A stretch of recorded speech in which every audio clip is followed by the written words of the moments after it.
இப்ப அங்க இருக்கக்கூடிய அதிகாரிகள் இங்க வந்து பணியாற்றுவாங்களா சார்? அங்க இருக்கக்கூடிய அதிகாரிகள் இங்க பணியாற்ற முடியாது.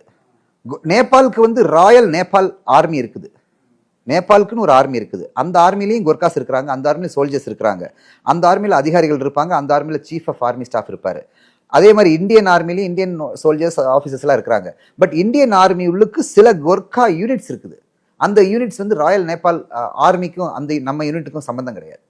ஸோ பட் இருந்தாலும் கோர்கா வந்து அண்டை நாடு, ஃப்ரெண்ட்லி ஃபாரின் கண்ட்ரிங்கிறதுனால கோர்கா ஆஃபீஸர்ஸ் வந்து இந்தியன் ஆர்மியோட ட்ரைனிங் இன்ஸ்டிடியூஷன்ஸ் இருக்கு இல்லைங்களா, யங் ஆஃபீஸர்ஸ் கோர்ஸ், அதே மாதிரி defence services staff college course, அதே மாதிரி ஹையர் கமாண்ட் கோர்ஸ், இதெல்லாம் வந்து பார்ட்டிசிபேட் பண்ணுவாங்க.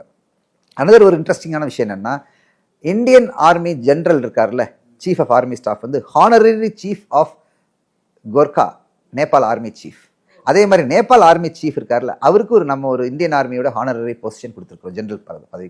ஓகே, அது அந்த பதவி என்ன சார் பண்ணுவாங்க? அந்த பதவி வச்சு ஹானரரி தான். அது வந்து சும்மா ஒரு அடையாளமா, ஒரு பரஸ்பர ஒற்றுமை, பரஸ்பர ஒரு ஃப்ரெண்ட்ஷிப்பினுடைய அடையாளம்.